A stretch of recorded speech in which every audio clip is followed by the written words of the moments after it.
Cut तो हो जाएगी दोबारा से, लेकिन छोटी कट गई तो वहाँ पर फिर जॉइनर लगाना पड़ेगा आपको। तो चलिए फार्म चलते हैं। ये है 16 mm निकालने वाला पाइप से 16 mm ये 2 इंच की पाइप से निकालने वाला ये इंस्ट्रूमेंट आता है। तो इसका मैं डिस्क्रिप्शन में आपको लिंक दे दूंगा उसका, या उसका कॉन्टैक्ट नंबर भी उनका उस कंपनी का दे दूंगा, यहाँ से ये ड्रिप वाला सारा सामान आप परचेज़ कर सकते हो। और आपने ज़्यादा दबाव से नहीं निकालना है। एक तो इसको जब आपने कमर्शियल लेवल पर खेती करनी है तो इसमें आप यहाँ से एक बड़ी रोड वेल्डिंग करके और उसको ऊपर आप ये कर सकते हो, सिस्टम बना सकते हो, यानी कि आप खड़े खड़े इसमें से सुराख निकाल सकते हो। इसमें ज़्यादा आपको अभी मैं निकालूंगा तो काफ़ी इसमें मेहनत लगेगी मेरी अभी।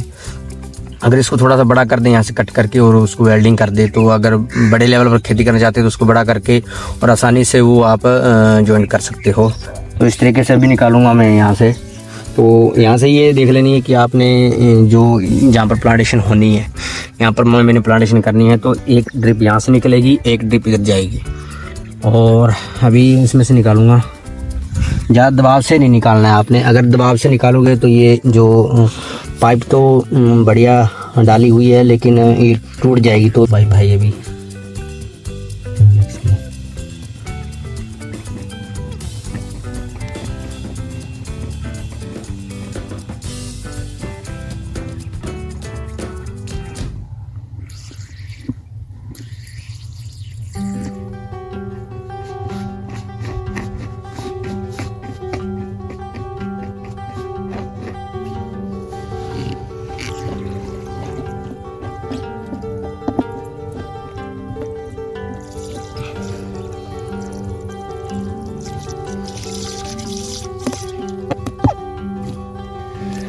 ये निकल चुकी है पाइप, होल निकल चुका है। काफ़ी मेहनत लग गई है, हाथ में काफ़ी दर्द करने लग जाते हैं। तो आप बड़ा जुगाड़ कर सकते हो, कोई रोड लगाकर उसको वेल्डिंग करके दोनों साइड से इस तरीके की स्ट्रक्चर ऊपर बनाकर होकर खड़े खड़े आप आराम से होल निकाल सकते हो। इसमें भी मैं झुकता हूँ तो उसमें काफ़ी दिक्कत आती है।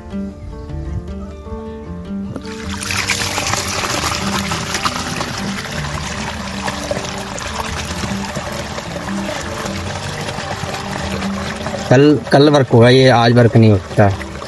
बाकी अभी मैं वीडियोस की आपको समझ में आ गया होगा कि ये जो चीज़ें होती हैं किस तरीके से आपने लगानी है, आपको मैंने ऑलरेडी बताई दी है। और ड्रिपर वाला ये ड्रिपर लगानी है, ये ड्रिपर हैं 16 लीटर पर लीटर हावर्स के हिसाब से ये पानी निकालते हैं। तो इस हिसाब से यहाँ से ये इतनी बाहर निकलेगी, इस हिसाब से इतनी बाहर निकलेगी। तो सही कट की है मैंने। एक्सपीरियंस आ जाता है थोड़ा सा, अगर आप वर्क करते रहते तो उसका भी एक्सपीरियंस आता है। बात नहीं है कि एक्सपीरियंस नहीं आता। कई बार गलतियां भी हो जाती है, ऐसी बात नहीं है गलती नहीं होती। फार्म में कई बार गलतियां भी होती है, अगर कुछ काम करते हैं तो उसमें गलतियां भी होती है, मिस्टेक्स भी होती है। तो प्लांटेशन की बात करें तो क्या क्या मैन्योर यूज़ कर सकते हो आप। शुरू में जितना भी इसको खाद दोगे तो वो उसके लिए बढ़िया रहेगा। अभी मैं ये जो खाद है ये 2 साल पुराना खाद है, और बकरी का खाद है, ये भेड़ का खाद है। और अगर आप बड़े लेवल पर कमर्शियल लेवल की खेती करने जा रहे हो तो आप इसका यूज़ ना करके, थोड़ी सी महंगी आती है ये हमारे एरिया में, आप अपने एरिया के हिसाब से आप खाद दे सकते हो इसको। गाय की या गोबर की खाद होती है तो वो भी इसके लिए बेस्ट है। आप इसको कम क्वांटिटी में डाल सकते हो। इसकी बकरी की खाद होती है और मुर्गियों की खाद कम क्वांटिटी में डलती है, और इसका असर ज़्यादा रहता है कंपैरिजन करें गोबर की खाद करें, गाय की गोबर की बात करें तो। और जो गाय का गोबर है वो आप 1.5 से 2 kg का राउंड शुरू में दे सकते हो। पूरे फील्ड में बिछाने की कोई ज़रूरत नहीं है। जहाँ पर आपने प्लांटेशन की है सिर्फ और सिर्फ वहीं आप गोबर की खाद दे सकते हो। तो वीडियो पूरा देखिए, आधी इन्फॉर्मेशन मत लीजिए। कई बार ऐसा होता है कि वीडियो बनाते समय मैं कोई चीज़ें नहीं बोल पाता हूँ, तो उसको बाद में मैं कई बार बोलता हूँ, तो उसमें आप आधी इन्फॉर्मेशन लोगे तो फिर दिक्कत आएगी। तो अभी गोबर की खाद है, अभी ये DAP का भी यूज़ करेंगे हम, हल्की फुल्की DAP का यूज़ करेंगे। लगभग अभी मैंने प्लांटेशन करनी है, 30 प्लांट्स की प्लांटेशन करनी है। और DAP का यूज़ लगभग आप पर प्लांट के हिसाब से थोड़ा बहुत कर सकते हो, ज़्यादा DAP का यूज़ नहीं करना है आपने। आप जो भी आपने चीज़ें देनी है वो कम देनी है, इसको ज़्यादा देने की ज़रूरत नहीं है। हाँ, ज़्यादा आप ऐसे दे सकते हो कि टाइम टू टाइम दे सकते हो आप, जैसे थोड़ा सा गैप डालकर उसको उस हिसाब से दे सकते हो। लेकिन आपने एकदम से ही आपने सारी खुराकें एकदम से ही नहीं देनी है। आपने टाइम टू टाइम जैसे जिस हिसाब से पानी चलता है उस हिसाब से आपने चीज़ें देनी है इसको। कई बार ऐसा होता है कि उसको मिक्स करके आप चीज़ें दे देते हैं, एक बार में सारी चीज़ें जला देते हैं, तो उसका रिज़ल्ट अपने को नहीं दिखता। और उसमें जो कई बार रिएक्शन भी होती हैं, कई चीज़ों में रिएक्शन होती हैं, कई चीज़ों में नहीं होती। तो इस हिसाब से आप ये करिए कि जितने भी आपने जिस हिसाब से पानी देना है तो उस हिसाब से आपने फर्टिलाइज़र का मैनेजमेंट करना है। फर्टिलाइज़र में आप इसको केवल गोबर का खाद दे सकते हो, किसी और अदर प्रोडक्ट की फार्म में डालने की कोई ज़रूरत नहीं है। कई किसान भाई बहुत सारे महंगे महंगे प्रोडक्ट का यूज़ करते हैं, तो उन प्रोडक्टों का अपने फार्म में ना के बराबर यूज़ करें, क्योंकि बहुत सारी कंपनियां, मिलियन ट्रिलियन की कंपनियां हैं, इनमें प्रॉफिट काफ़ी होता है। अगर उसका थोड़ा बहुत भी अगर हम उनका सैंपल के तौर पर भी लेना तो भी बहुत काफ़ी प्रॉफिट होता है उन कंपनियों। तो जो नेचर ने चीज़ दी है फार्म में केवल और केवल वही ही यूज़ करें। किसान भाइयों से मैं ये अपील करता हूँ कि किसी भी अदर प्रोडक्ट का आप अपने फार्म में यूज़ ना करें। ना ही मैं किसी अदर प्रोडक्ट का अपने चैनल में प्रमोशन करता हूँ, ना मेरे को ज़रूरत है इन चीज़ों की। मैं प्रमोशन करूँगा तो जो गोबर का खाद रहेगा और जो गवर्नमेंट के द्वारा जो बैग दिए जाते हैं DAP के द्वारा, पोटाशियम, अगर आपने एक्स्ट्रा सी चीज़ें देनी है तो गवर्नमेंट के द्वारा जो बैग दिए जाते हैं केवल उन्हीं का यूज़ करो। कोई और अदर कंपनी के प्रोडक्ट यूज़ ना करो। होते हैं वही हैं, चीज़ें रहे वही रहती हैं, उनसे ये सेल आउट करके और अपना मार्कर लगा कर ये आगे सेल आउट करती हैं। बहुत सारा गोलमाल है इन कंपनियों का, क्यों इन गोलमाल से बचिए आप। और जो गवर्नमेंट के द्वारा बैग दिए जाते हैं केवल और केवल उन्हीं का ही यूज़ करें, जो भारत सरकार द्वारा मान्यता प्राप्त हैं केवल उन्हीं का यूज़ करें। तो वीडियो ज़्यादा लंबी ना हो तो उसके लिए मैं भी डायरेक्ट प्लांटेशन पर आता हूँ। तो ये चीज़ें हैं, अभी इन चीज़ों का यूज़ करूँगा। अब किस तरीके से डालनी है और किस तरीके से नहीं।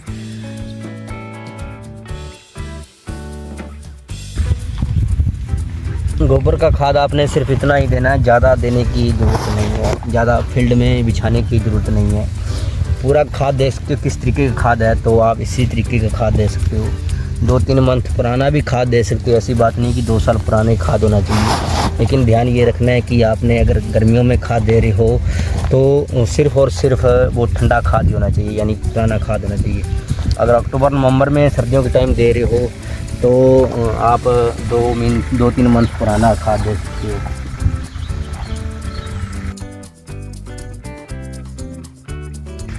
खाद दिखाऊं, मैं ये कहूँगा खाद दिखाएं किस तरीके का खाद है, मतलब पूरा बढ़िया खाद है।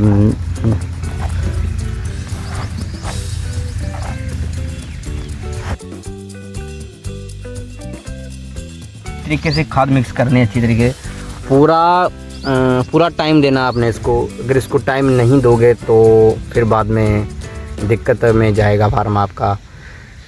बहुत सारी ऐसी गलतियां रह जाती हैं जो बाद में प्लांट ग्रोथ करने में ऐसी अड़चनें पैदा करती हैं, तो उसका खास ध्यान रखें। टाइम दो इसको, जितना टाइम ज़्यादा दोगे आप, ऐसा नहीं है कि एक दिन में सारा प्लांटेशन लगा कर नक्की कर दिया, वैसा सिस्टम मत करो। कोई ये धान वगैरह या ये वैसी फसल नहीं है जो आप 1-2 दिनों में इसको नक्की कर दोगे। तो 20 साल की खेती है ये, तो इसमें टाइम जितना भी आप अभी इन्वेस्ट करोगे ना तो उस हिसाब से आपको ये इनकम जनरेट करके देगा।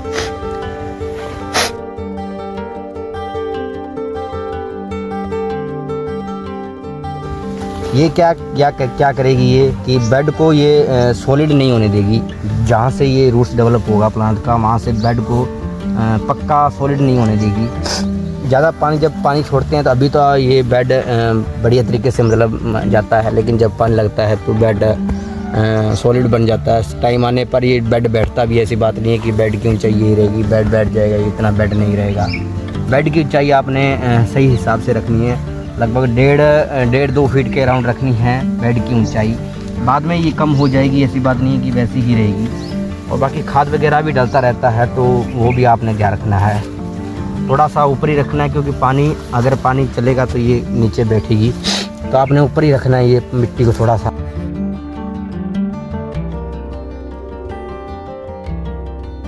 मैं डीएपी डालनी थी वो भूल चुका हूँ, तो अभी आपने डीएपी देनी है। तो कई बार ऐसी चीज़ें रहती हैं कि मैं भी भूल जाता हूँ, और मैं भूलने की काफ़ी मेरे को समस्या है। और तरीके से आपने डीएपी देनी है।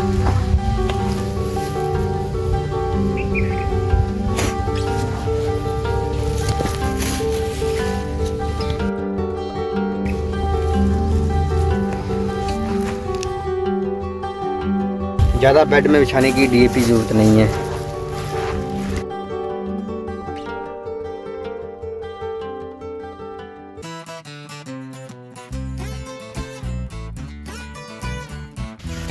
आपने इसमें अगर आपके फील्ड में निमाटोड है, पहली बात है निमाटोड हो या ना हो, आपने कार्बोफ्लोन 3% का यूज़ ज़रूर करना है अपने फार्म में।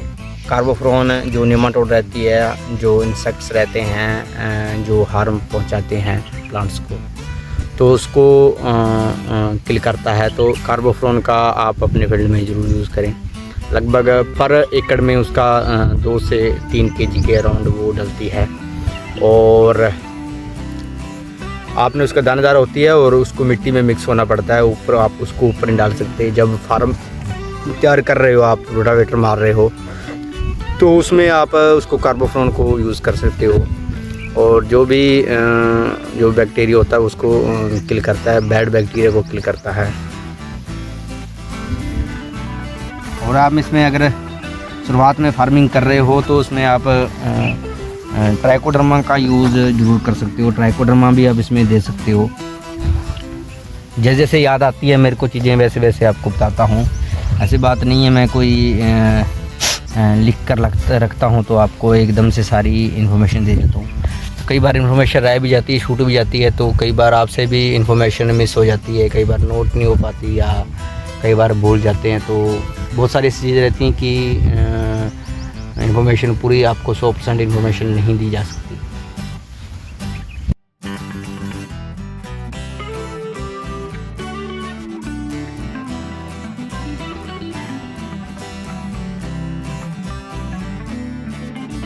करना है आपने, क्योंकि खाद जहाँ मिट्टी है वहीं रेन मिट्टी चाहिए, आगे पीछे खाद नहीं करनी है आपने। तो इसका खास ध्यान रखना है आपने। डीएपी डाली हुई है क्योंकि कम ज़्यादा डीएपी जहाँ पर गिर गई तो फिर वहाँ से प्लांट कई छोटे रह जाएंगे, कोई बड़ी हो जाएंगे।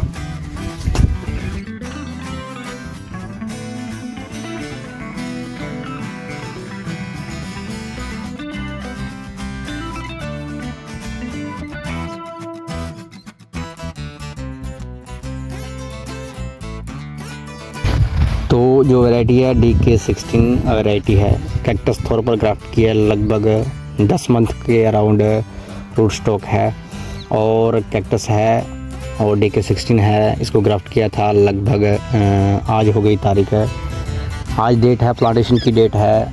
प्लांटेशन की डेट लिखता हूँ मैं यहाँ से, क्या डेट है प्लांटेशन की। तो आज है 9 अप्रैल 4th मंथ 2024। तो ये डेट है आज की प्लांटेशन की डेट। और पी लिखता हूँ यहाँ से, पी प्लांटेशन की डेट है और ग्राफ्टिंग की डेट है लगभग 25/3/2024। ग्राफ्टिंग की डेट ये है और प्लांटेशन की डेट ये है। क्या अपडेट रहता है क्या नहीं, इसको आने वाली वीडियो में बताएंगे। और क्या वैरायटी है क्या नहीं, इसको आगे एक्सप्लेन करेंगे। अभी सेल आउट करने के लिए नहीं है ये वैरायटी, सिर्फ और सिर्फ अभी इसका ट्रायल के तौर पर प्लांटेशन कर रहे हैं। वैरायटी बढ़िया है, बहुत ही बढ़िया वैरायटी है, फ्यूचर की वैरायटी है आने वाली। यानी कि इसका जो फ्रूट है, आपको एक बता दूं कि इसका फ्रूट है वो 12 के 12 मंथ आपके फार्म में फ्रूट रहेगा। यानी कि कोई भी ऐसा टाइम पीरियड नहीं होगा कि इसमें फ्रूट, इस प्लांट पर फ्रूट नहीं होगा। फ्रूट होगा, आना और ना आना, पकना और ना पकना, वो क्लाइमेट पे डिपेंड करेगा। लेकिन इस प्लांट्स पर 12 के 12 मंथ फ्रूट रहता है। और जो ये बाहर से रेड है और अंदर से भी रेड है, और इसके फ्रूट पर कांटे हैं हल्के फुल्के। जब फ्रूट कच्चा होता है तब जो कांटे रहते हैं वो पूरे मतलब तीखे कांटे होते हैं, लेकिन फ्रूट पकता है तो उसके बाद में कांटे अपने आप रिमूव हो जाते हैं, या हल्का फुल्का ब्रश वगैरह मारने से वो कांटे रिमूव हो जाएंगे। तो DK16 वैरायटी है, क्या परफॉर्मेंस करती है अपने क्लाइमेट में क्या नहीं, उसको आगे डिस्क्राइब करेंगे आने वाली वीडियो में। तो चैनल पर हो तो चैनल को कर लो सब्सक्राइब, और अगर ऐसी हल्की फुल्की इन्फॉर्मेशन के लिए आप पास वाले बेल आइकन को दबा सकते हो। तो अभी मैं कैमरा के सामने नहीं देख रहा हूँ, तो आप प्लीज़ लाइक कीजिए। तो मिलते हैं अगली एक नई वीडियो में, तब तक के लिए जय हिंद, जय भारत, वंदे मातरम, जय जवान जय किसान।